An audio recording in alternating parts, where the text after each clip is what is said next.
On the day I was supposed to marry Leo, his first love took her own life. I remember the phone call vividly. The knuckles of his hand gripping the receiver turned bone white, and a shadow fell over his face that would never truly leave. In the aftermath, he transformed our home into a somber memorial hall, insisting I wear mourning clothes alongside him. "Clara, you owe her this," he'd said, his voice hollow. From that moment forward, his heart was a locked room, and I was on the outside. There was no space left for me or anyone else. Much later, after months of living like ghosts in our own house, I was in a terrible car accident. Pinned in the wreckage with my life fading, I managed to dial his number. He answered, but his response was mercilessly cold. "If you're dying, call an ambulance. I'm not a doctor, I can't save you," he said, and then he hung up. Given a second chance, a life reborn, I decided I would honor his final wish. I would have nothing more to do with him.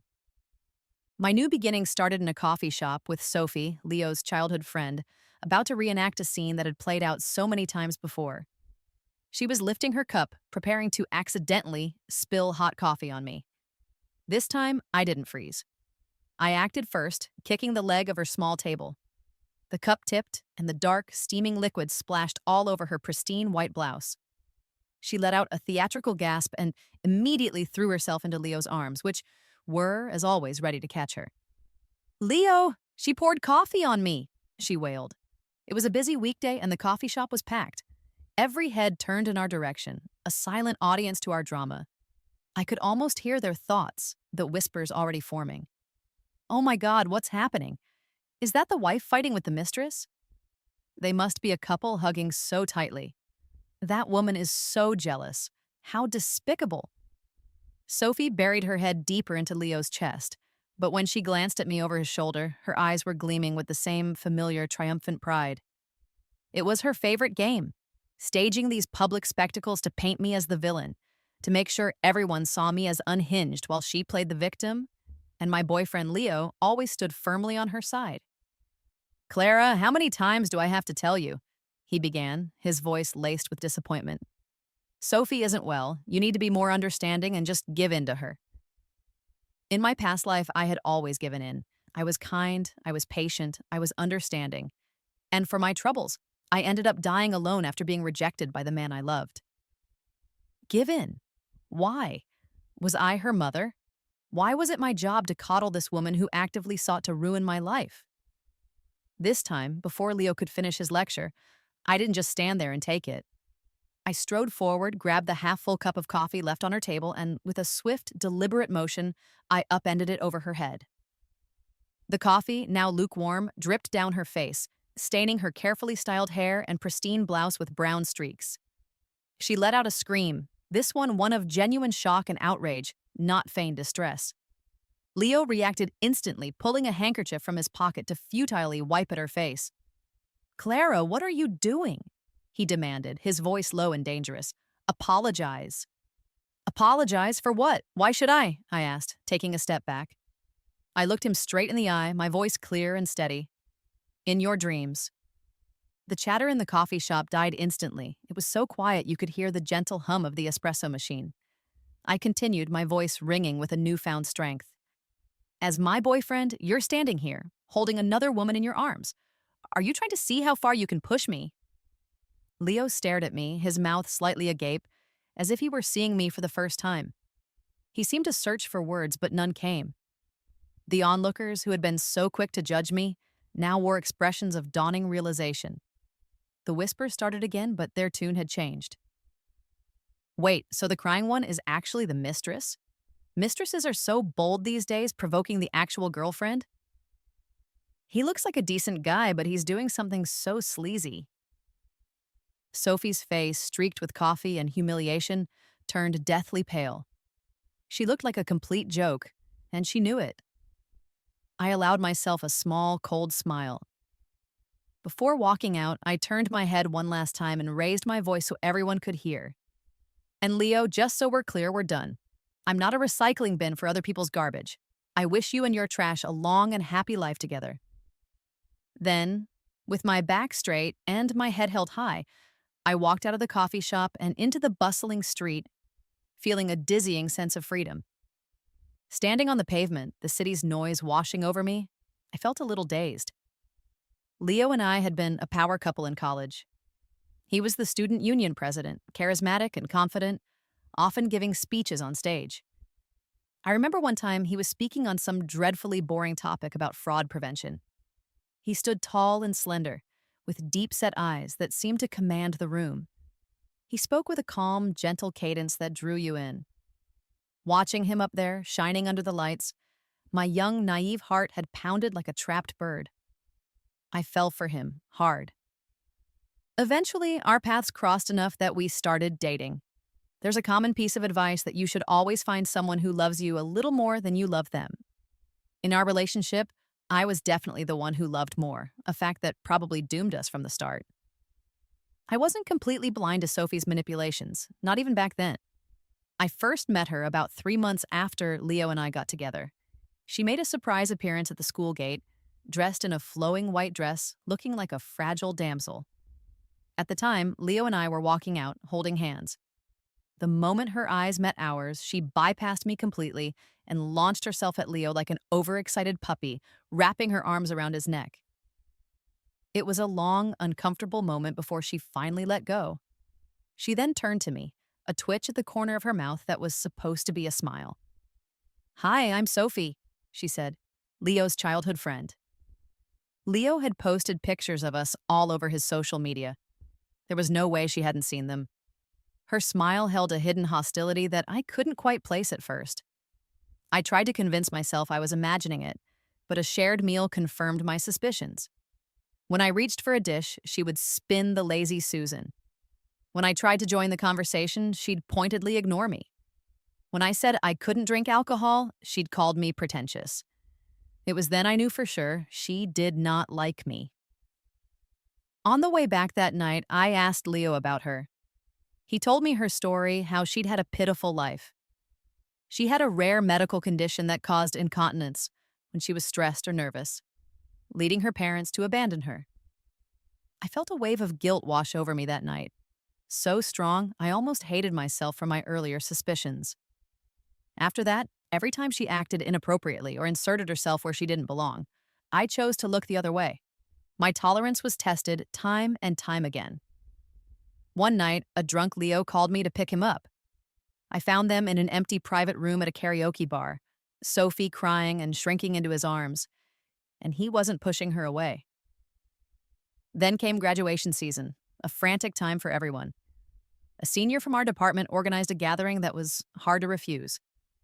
My internship was in the suburbs, so I arrived late. On the way, a classmate sent me a video.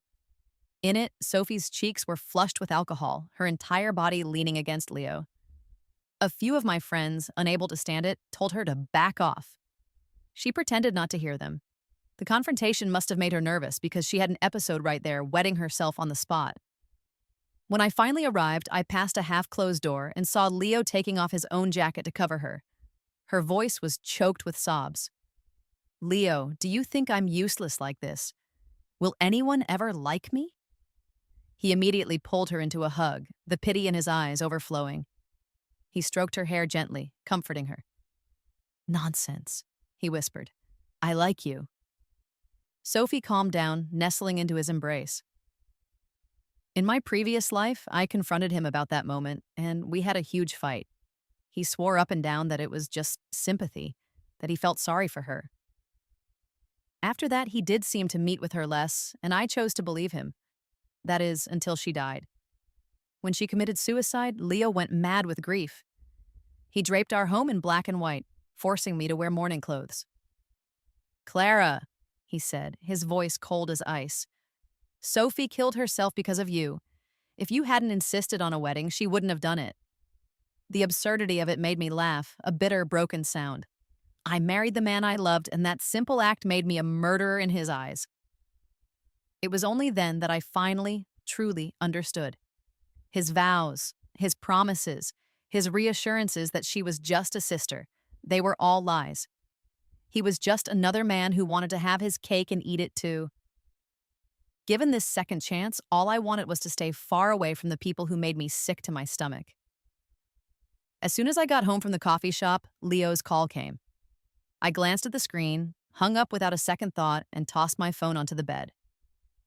I took a long, hot shower, and when I came out 10 minutes later, toweling my hair, I picked up my phone again. Dozens of unread messages and missed calls flooded the screen, all from him. Just as I unlocked it, he called again. This time, I answered. "Why didn't you answer my calls? Open the door," he demanded aggressively. As if on cue, a sharp knock echoed through my apartment. "Honey, I'm back," he called through the door, his voice suddenly soft, as if trying to pretend the last hour hadn't happened. I didn't move from the sofa. "What do you want?" I asked coolly. He let himself in, walked straight to the kitchen to pour a glass of water, and then sat down next to me on the sofa. "Clara, don't be angry," he started, using his placating tone. "You know Sophie isn't in good health." I cut him off. "If you're here to make excuses for her, you can leave." "She's at home crying. I was thinking—" He paused, then continued. "Why don't you go and apologize to her? I'm afraid she can't handle the stress." I sneered internally. It was so predictable. Sophie picks a fight. I fight back for the first time ever, and somehow, I'm still the one at fault. The sheer shamelessness of it was breathtaking. I stood up and leaned in close to him, a flicker of dark amusement in my eyes. "You really want me to apologize?" A hopeful glint appeared in his eyes. "Yes." He thought I was caving, just like I always did. He reached for my hand, ready to drag me out the door, but I pulled back. Meeting his surprised gaze, my expression turned to ice. "Leo," I said, enunciating each word with chilling clarity, "ask me to apologize in your next life." He frowned, his expression a complicated mix of confusion and frustration. "Clara, you've changed." "I died once," I said flatly. "Of course I changed." Seeing that his usual tactics weren't working, he resorted to anger. He swept a stack of magazines off the coffee table with a crash. Pointing a finger at me, he shouted, "If you don't apologize today, we're breaking up." This was his trump card, the threat he always used to bring me to heel. In the past, the thought of losing him terrified me. Now his tantrum just filled me with disgust. I calmly picked at my ear, then turned to look at him. "I already told you we were done this afternoon at the coffee shop. Were you not listening?" Fine, break up then," he seethed. "Clara, don't you dare regret this." I didn't say another word. I walked straight into the bedroom and came out a few minutes later, dragging a large suitcase behind me. "Your things. Now, please get out of my house." Under his shocked and disbelieving gaze, I threw the suitcase out into the hallway and shut the door firmly behind him. Looking around the apartment, at all the traces of him that lingered everywhere, I frowned. I immediately called a cleaning service with a single, simple request: get rid of everything that belonged to that man. Then, I booked myself into a presidential suite at a downtown hotel and proceeded to enjoy a week of blissful freedom. In my past life, I had lived in a constant state of suffocation. In this one, I was determined to live exactly as I pleased. After the breakup, I poured all my energy into my work. Not only did it make my life feel meaningful again, but I also unexpectedly became the top salesperson of the month, earning a very generous bonus. That night, my colleagues insisted I treat them to celebrate. I didn't set a spending limit, and after a satisfying dinner, they were eager for a second round at a nearby karaoke bar. I hadn't eaten much, and after a few glasses of wine, my head started to feel fuzzy. I made an excuse about an urgent matter and managed to slip away early. I was walking down the long, dimly lit corridor toward the exit when I turned a corner and walked straight into a solid wall of a person. The impact sent a jolt of pain through my forehead. "Oof!" I hissed, rubbing the spot and looking up into a familiar, unwelcome face. "Clara, what are you doing here?" Leo frowned, his eyes scanning me up and down. "Have you been drinking?" I pushed him away. "None of your business." He grabbed my arm, refusing to let go.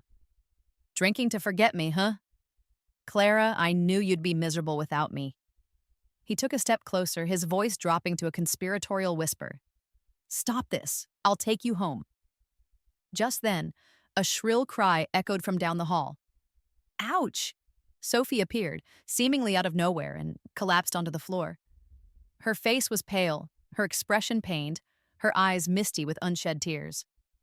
"Leo, it hurts so much," she whimpered. Faced with Sophie's helpless plea, Leo did something unusual. He didn't rush to her side. Instead, he just stared blankly at me, his hand still gripping my arm.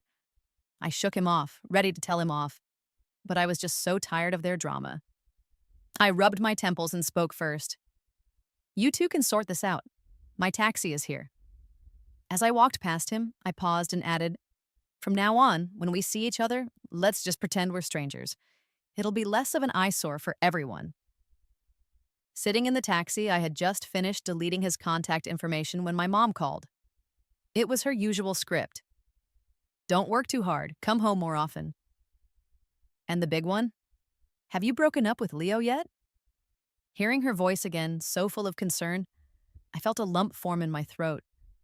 In my past life, I had married Leo against my family's wishes. My mother had been so angry and hurt that she fell ill, and I never got her forgiveness before she passed away. "Mom!" My voice cracked on the single word. I took a deep breath to steady myself. "Don't worry, I broke up with him. I'll come home this weekend." My unusually emotional tone must have surprised her. She paused for a moment before simply saying, "Okay, as long as you're not lying." Then she hung up. Lately, it seemed my boss was considering me for a promotion. That feeling was confirmed as soon as I got home, when I received an email assigning me to lead the biggest project of the quarter. It seemed that focusing on my career and myself was paying off. Good things were finally coming my way. I stayed up late working on the project proposal, so the next morning I slept through 4 alarms. It was the 5th that finally jolted me awake. I grabbed my laptop and ran out the door. My legs, unaccustomed to such exertion, were trembling by the time I reached the company building. I stumbled on the entrance steps, losing my balance and tumbling forward. Instinctively, I curled up to protect my head, bracing for impact with the concrete, but a strong arm snaked around my waist, holding me steady. After making sure I was firmly on my feet, the person politely let go. I was still in shock, my hand pressed to my chest, mumbling my thanks. Then, I heard a familiar, low voice. "Clara?" I looked up. The man in front of me was dressed in a high-end, tailored suit, looking effortlessly elegant. It was Ethan, the celebrated business mogul of our city, and also my senior from university. During our college days, Ethan had been an unattainable legend, a brilliant mind who was as cold and aloof as a monk, always engrossed in his studies and experiments. I never imagined our paths would cross again like this. It wasn't until he saved me from my fall, we shared a polite but brief chat, and then met again in the elevator, getting out on the same floor, that I realized he must be connected to my new project. My boss saw me arriving just in the nick of time and was about to launch into a tirade, his hands on his hips. But when he saw Ethan standing right behind me, his expression did a complete 180. "Mr. Hayes, what a pleasant surprise," he gushed, squeezing between us. He then commanded me, "Clara, go get Mr. Hayes a cup of coffee." It dawned on me then. Ethan was the important client for the project my boss had been talking about. I had only taken 2 steps when Ethan's voice stopped me. "Clara, don't forget what I told you just now." I was stunned for a second, then I remembered our brief conversation in the crowded elevator. After I thanked him for catching me, we fell into a comfortable silence. After a moment, he broke it. "How are you and Leo?" The question surprised me. "We broke up," I said. "But how did you know about us?" Ethan chuckled, a low, pleasant sound. He rubbed his temples with a look of mock helplessness. "Clara, do you really think I'm that oblivious?" "No. In my mind, you're like a celestial being who doesn't care about worldly affairs," I said, laying on the flattery. Although we were in the same department, he was on a completely different level, always out of reach. "Thank you for the compliment," he said, a smile playing on his lips. "I knew about you and Leo." He raised an eyebrow, and for a fleeting moment, I thought I saw a mix of happiness and disappointment in his eyes, but it was gone before I could be sure. As the elevator ascended, he seemed to remember something. "There's an alumni reunion for our university in a few days. Will you be there?" I didn't hear anything about it, I admitted. He typed quickly on his phone. Oh, right. You left the group chat so you wouldn't have known. He then pulled up a QR code. Add me. I'll pull you back in. My face flushed. After Leo and I got together, he'd become jealous of the fact that most of the people in my major's group chat were guys. He'd secretly removed me from the group and even deleted Ethan from my contacts. My boss's voice pulled me back to the present. Mr. Hayes is asking you a question. Okay, I replied quickly. Yes, I'll go. Learning that I had a good relationship with Ethan, my boss was suddenly very generous, giving me a few days off to show our important client around the city. Getting paid to hang out with Ethan was a rare and welcome opportunity. That evening, we revisited a small, unassuming restaurant near campus that we used to frequent for its delicious and cheap food. The place was bustling. We sat at a simple table on the sidewalk, a gentle evening breeze blowing past as we raised our glasses, reminiscing about our youth. On the way back, I hummed along to a song on the car radio. Ethan held the steering wheel, a small smile on his face as he looked ahead. You seem happy, he observed. I haven't seen you this relaxed in a long time. I haven't been in the best mood recently, I admitted with a teasing smile. I guess I have you to thank for this, Mr. Hayes. The car stopped smoothly at the entrance to my apartment complex. Ethan turned to look at me, his smile gentle. He looked like he wanted to say something more, but in the end, he just said, Have a good rest. I nodded, opened the door, and got out. I could feel his gaze on me as I walked away. Once I was home and had watched his car drive off, I took a shower and fell into a deep, dreamless sleep. A few days later, at the class reunion, I dressed up a little and arrived on time. I pushed open the door to the private room and was met with a wall of noise and excitement. As heads turned, a chorus of cheers went up. Wow, the department beauty has arrived. This reunion was worth it after all. Ethan, who was already there, looked up and waved enthusiastically. Clara, over here! I smiled, a little embarrassed by the warm welcome. I'm hardly the department beauty. You're all just being nice. We crowned you ourselves, you deserve it, one classmate said with a laugh. Besides, Ethan had a massive crush on you back then, but you only had eyes for Leo. Another classmate chimed in resentfully. I even lost a bet over it. The table erupted in laughter. Ethan just listened with a calm smile, seeming unfazed, but I noticed the tips of his ears were turning red. He gestured for me to drink the glass of water in front of me. Just as I took a sip, the door opened again and Leo walked in. After a few greetings, his eyes found me, and his expression became guarded and hard to read. A second later, a familiar figure latched onto his arm. Leo, I've been looking all over for you, Sophie cooed. An awkward silence fell over the table as everyone suddenly found their plates or drinks intensely interesting. Everyone knew the history between the three of us. I didn't care, focusing on my food. Halfway through the dinner, I excused myself to go to the restroom. When I came out after washing my hands, I found Leo standing by the door, clearly waiting for me. The moment our eyes met, he grabbed my hand. Clara, you've made your point. Can you please just listen to me now? I pulled my hand away and just smiled. Leo, there's nothing you can say that I want to hear. He was silent for a long time. Just when I thought he might actually be considering an apology, he asked, Clara, are you serious about this? I sighed. How many times did I have to say it before he understood? A sarcastic voice cut through the tension. Clara, can't you find another man? Why are you still pestering Leo? Sophie stood there, giving me a contemptuous look. She then let out a laugh. Then again, with your looks, you probably can't do any better. I raised an eyebrow. You'd be surprised. I just believe trash should stay in the trash bin. I don't have a habit of paying attention to garbage. Sophie lunged at me, but Leo held her back.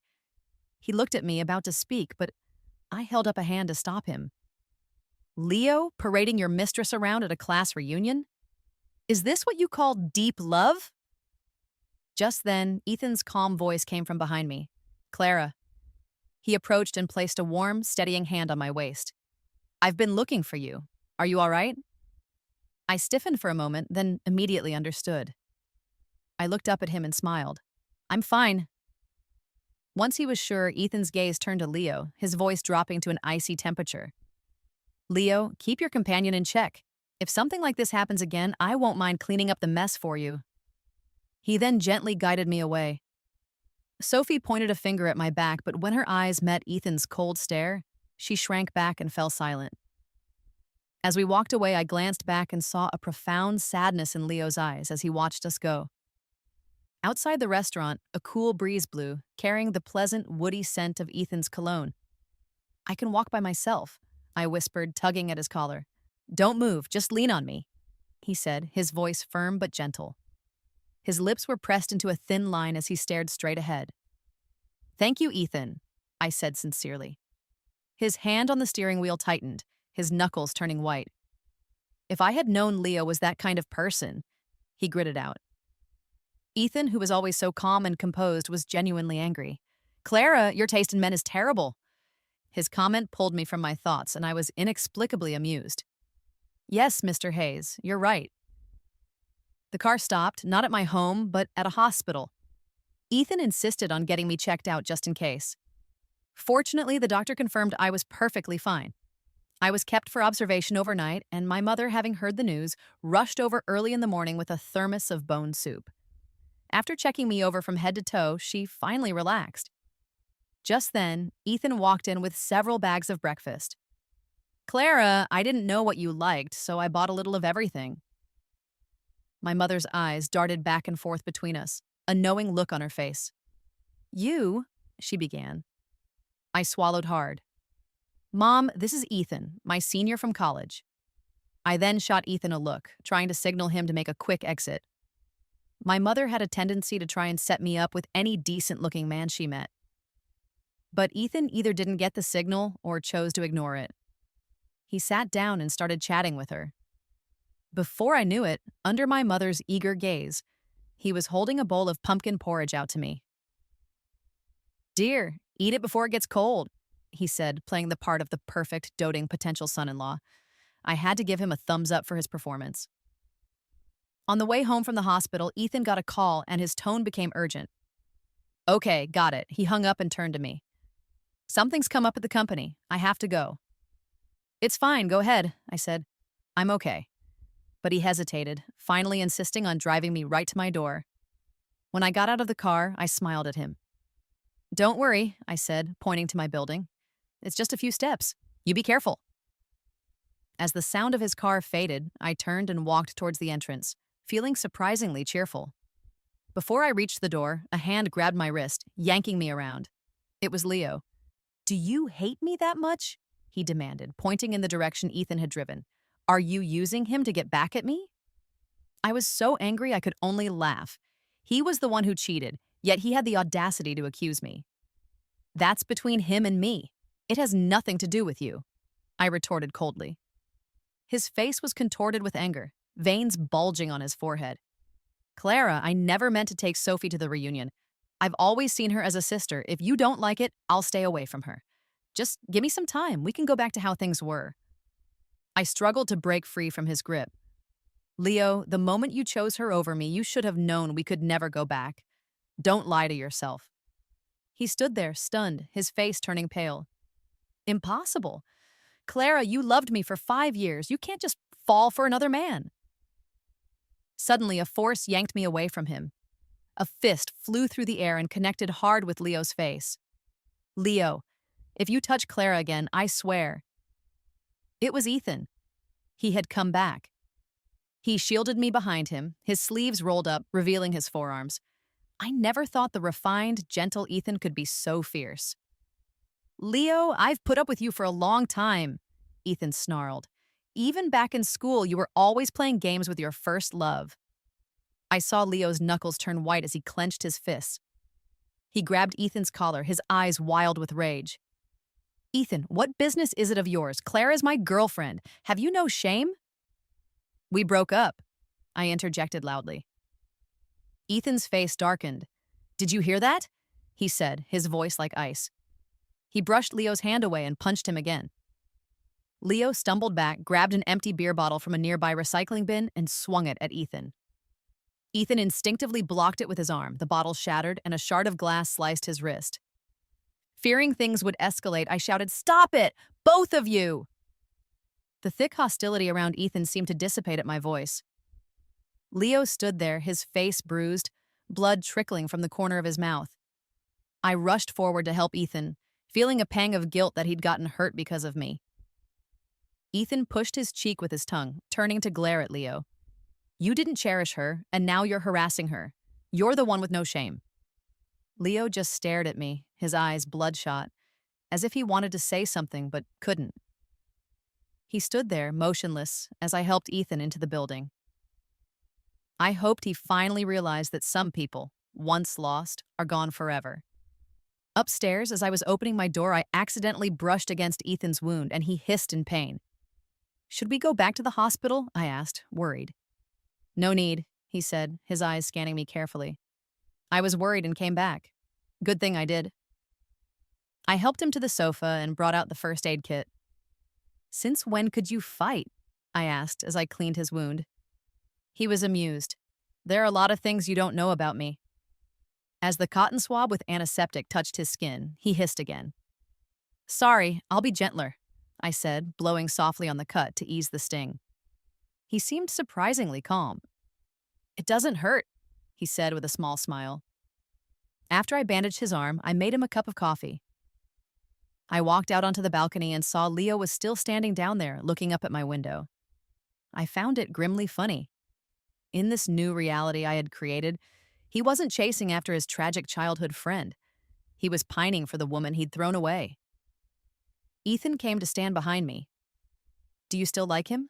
he asked quietly. I shook my head. "No, I just think he has an incredibly thick skin." Ethan didn't say anything, but I thought I saw the corners of his mouth twitch into a smile.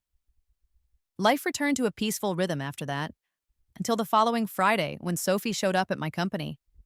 She stood at the entrance, her eyes scanning everyone who came out. When she saw me, she rushed over. She looked different, less arrogant, more disheveled. "Clara, let's talk," she said. "I have nothing to say to you." I started to walk away, but she followed me, undeterred. I sighed, said a few words to my colleagues, and led her to a nearby coffee shop. I stirred my latte, waiting. "Leo and I are together," she announced suddenly. "Okay, and—" "They say a childhood sweetheart can't compete with someone who comes later," she continued, a bitter twist to her lips. "But look, you still lost." She placed a hand gently on her stomach. "I might even be pregnant with his child." I almost laughed. "You probably shouldn't keep it. With your level of intelligence, the poor kid would be a disaster." I stood up to leave. Just as I turned, I saw Leo push open the door to the cafe, panting as if he'd run all the way there. The moment he saw me, a complex, unreadable emotion filled his eyes. "Clara!" Sophie immediately tried to lunge at me, but Leo grabbed her arm. "What are you doing now?" he demanded. "She called our child brain damaged," Sophie cried. Leo's brow furrowed almost imperceptibly. He released her arm. "Sophie, didn't I tell you not to bother Clara anymore?" His voice was loud enough for the entire coffee shop to hear. Sophie stammered, unable to form a coherent sentence. Leo's voice turned even colder. "The doctor said your condition has stabilized. From now on, I think it's best we go back to being just friends." Sophie's face turned ashen. She pointed a trembling finger at him. "Leo, why are you doing this to me? We grew up together. Why can you only love her? What does she have that I don't?" Looking at Leo's blank, emotionless face, Sophie suddenly burst into manic laughter. "She doesn't even want you anymore. Who are you trying to impress? You don't love Clara that much? Otherwise, you wouldn't have let me manipulate you so easily. Wake up, Leo. I'm the only one who truly loves you." I watched with satisfaction as they imploded.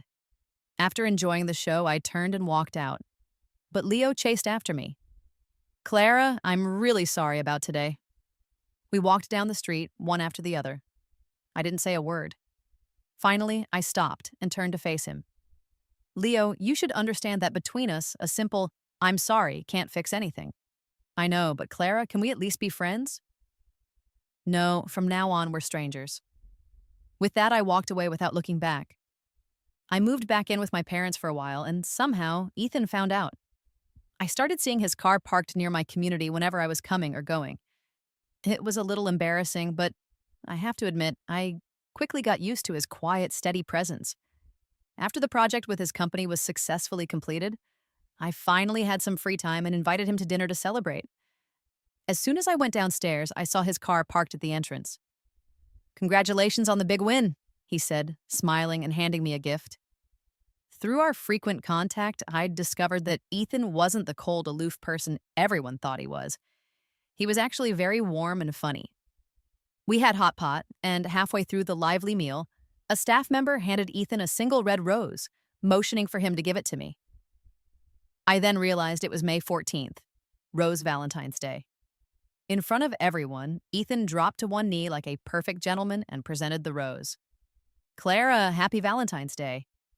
I smiled and accepted it. After the staff member left, he looked at me with a half smile. "Do you like flowers that much?" "Yes," I answered automatically. "What girl doesn't?" "If you like them, I can send them to you all the time," he said, his dark brown eyes sparkling as he stared straight at me. My heart skipped a beat. "Oh, it's nothing," he added quickly, using the serving chopsticks to put a piece of meat in my bowl. After dinner, we took a walk in a nearby square. Because of the holiday, the park was full of young couples. Ethan somehow produced a glowing floral headband and asked to put it on me. Feeling relaxed and happy, I didn't refuse.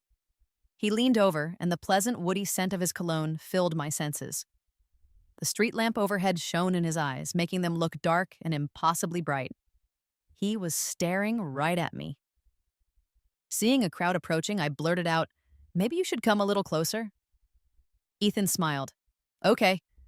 He made a show of turning, and in the process, I lost my footing and stumbled forward right into his arms. He turned his head at that exact moment, and my lips accidentally brushed against his cheek. We both froze. When I finally stood up straight, my heart was hammering against my ribs. I wanted to run, but Ethan grabbed my hand. He took a deep breath, as if mustering all his courage. "Clara, I like you." There was nowhere to hide from his intense gaze. "Ethan, you know I just got out of a bad relationship." "I know," he said softly. We found a bench and sat down. He then poured out everything he'd been holding back for years.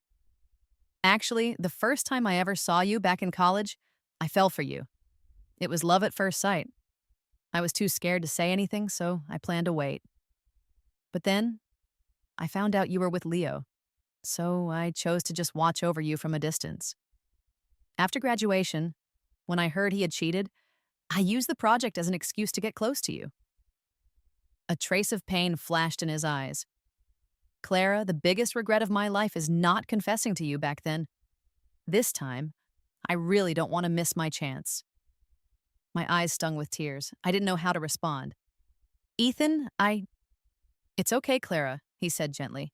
"You don't have to feel pressured. I can wait." That night, I tossed and turned, unable to sleep. Every time I closed my eyes, I saw Ethan's handsome face leaning in close. I wasn't completely oblivious. I had felt his affection in all the little things he did for me. But I had just escaped one relationship, and I was terrified of jumping into another. After gently turning him down, I threw myself back into my busy life. One weekend morning, my mother started mopping the floor with the force of a minor earthquake, deliberately waking me up. During breakfast, she heaved a dramatic sigh. "That poor boy, Ethan," she lamented. "I heard he worked himself so hard he fainted in the office. He's in the ICU right now." She then launched into a series of stories about young people dying suddenly from overwork. I was shocked. "What? When did this happen? Which hospital is he in?" After my mom gave me the address, I rushed out of the house without even changing out of my pajamas. In the taxi, my anxiety grew with every passing second. When I burst into his hospital room, I saw him lying there, bathed in the afternoon sun, his eyes closed.